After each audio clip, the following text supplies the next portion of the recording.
Yeah, thank you for the intro. Hello, everyone. My name is Simon Yu. I'm the CEO and co-founder of StormX. In case you haven't used our app, it's a cashback application. It's pretty awesome to use. You don't need to buy any crypto. You just shop at places like Nike or Expedia and Agoda and Macy's and all these different stores, and you just get Bitcoin or Litecoin rewards as free cashback. But before I start talking about too much about our company, I just want to talk about mass adoption in general. I've been building in this space for about 8 years now. Definitely went through multiple bear cycles, and people keep talking about mass adoption, but we still haven't reached anything close to that, I think. And that's a lot of people are saying that they're still bullish on crypto, but as a builder for 8 years in this industry, I'm still very bullish on like all the activity that's going on and everything that people are trying to build, just because we haven't really seen that point of inflection. And I'm sort of here to explain why. So because we're in Vegas, I'm curious, does anyone play poker? Are you a poker player by any chance? Just raise your hand. So that's cool. Like I said, probably about like 25% of the people in the room. I love poker just because there's a lot of strategy involved. It's not just pure gambling, but it's like really just playing against your opponent. It's kind of like chess, but there's money involved, so that's why it's more fun. But at the same time, poker can be really bad just because if you are playing with your friends, it's a zero-sum game.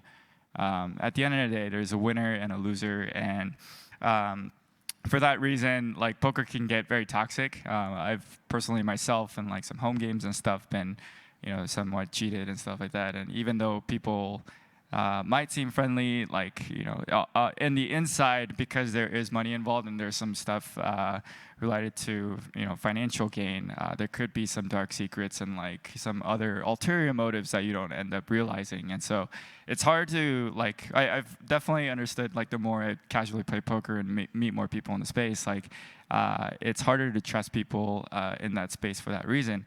And crypto right now, it's very similar. So a lot of these, like over the last year or two, bull market narratives that we've seen, DeFi or yield farming or like play to earn or like NFTs. So far, if you think about it, they're all zero-sum games, and 90% of the current crypto products that people are focusing on right now is zero sum. And so that's why when we experience a bear market like this, there's like not many people left because so many people have been burned and they have a sour taste in their mouth.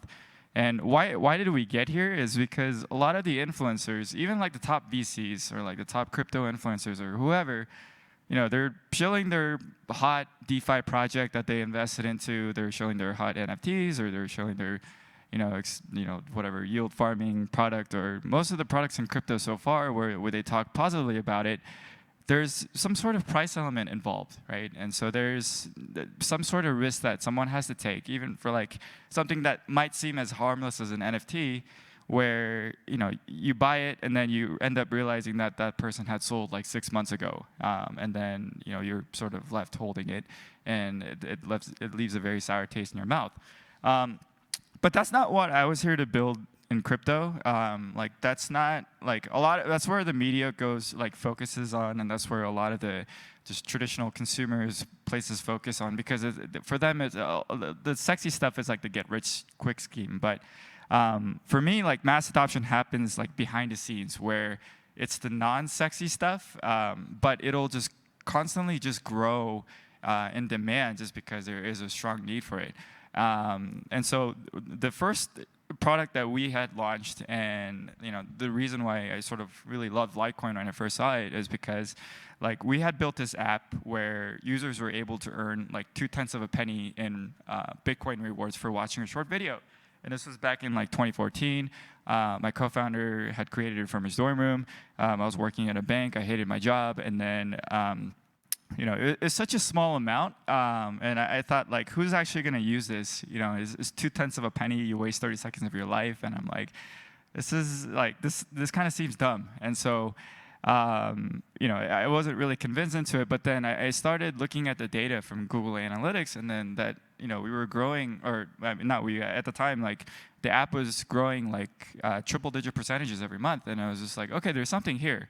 And sort of the two takeaway lessons that I saw from that was, one, even if it's a small amount of money, like any sort of passive income really helps just people in general just go about their day a little bit better.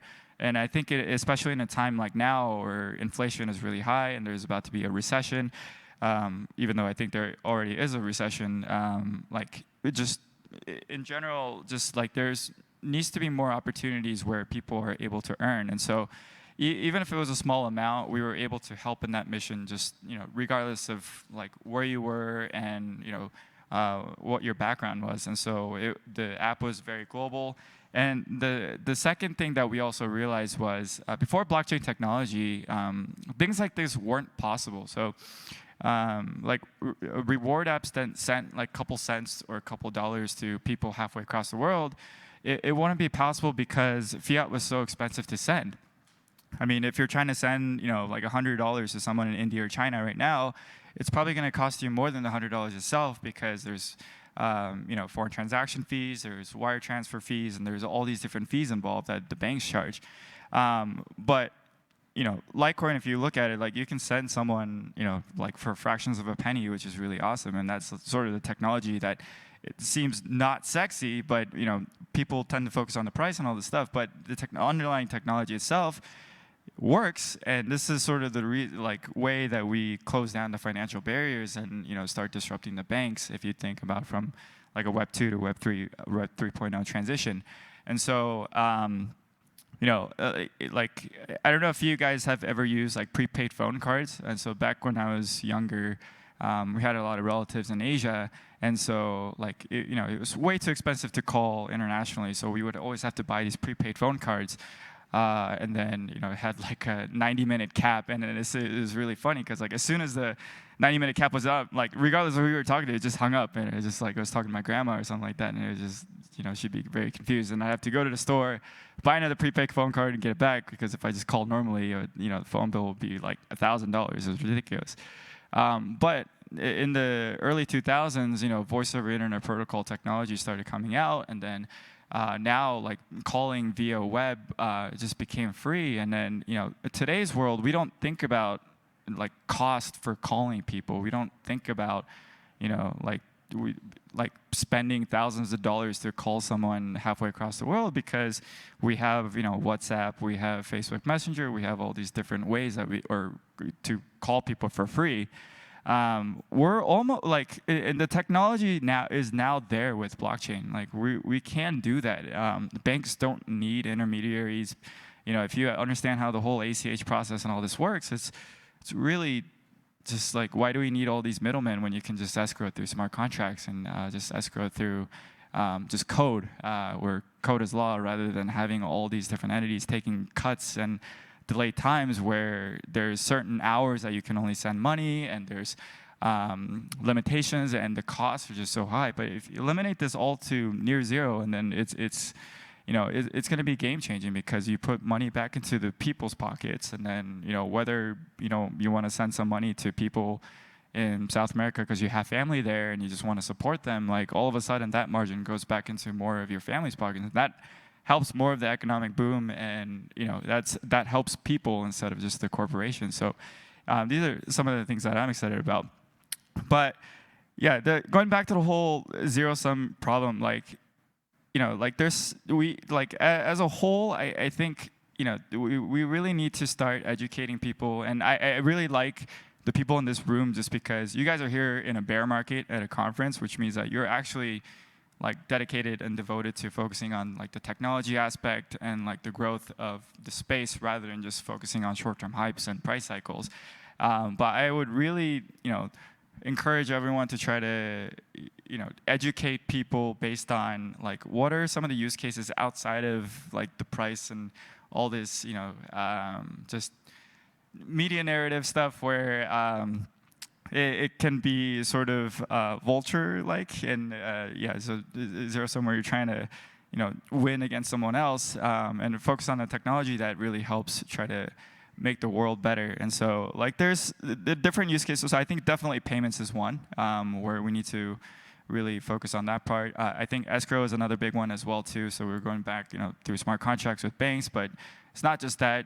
If anyone has tried to work with the mortgage process, I have gone through that process myself, and oh my gosh, was just like, as someone who's like always thinking about tech and always trying to think about how to make things better and more operational efficient, and just I'm always trying to think about how to save my time, and just they're saying that I need to fax something, and I don't know where the nearest fax machine was, so I was trying to find the Kinko's, and like I don't even know they had a Kinko's, and then there was like a snowstorm in Denver when I was at a conference there, and so like I almost missed the deadline because of that, and they were saying that my entire mortgage would have been canceled, and then it ended up being canceled anyway because there was like a lawsuit on the building. But regardless, just the technology is really outdated. But there's a lot of like, it's going back, like just unsexy stuff that can be disrupted through blockchain, and those are stuff that I'm really excited about. And I think that's the behind the scenes. These types of activities will really grow and start expanding, and that's where blockchain will become massive.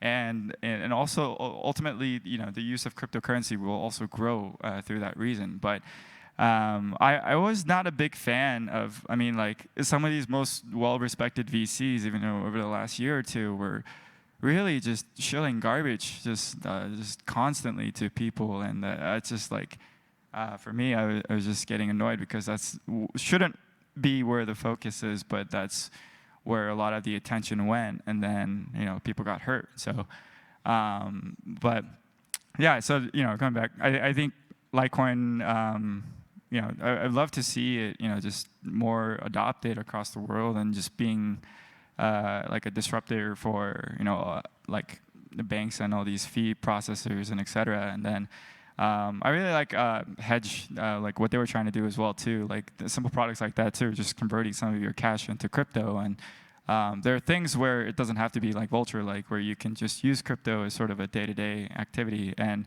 sort of what we're doing at StormX too is like, you don't need to buy any crypto. You just shop at places like you normally would, and buy clothes for your kids or yourself, or you book a hotel trip through us, and then you just get cash back through us.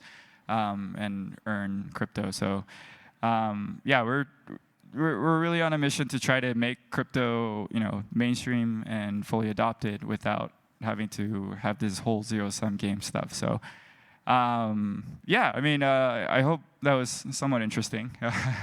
That's pretty much it.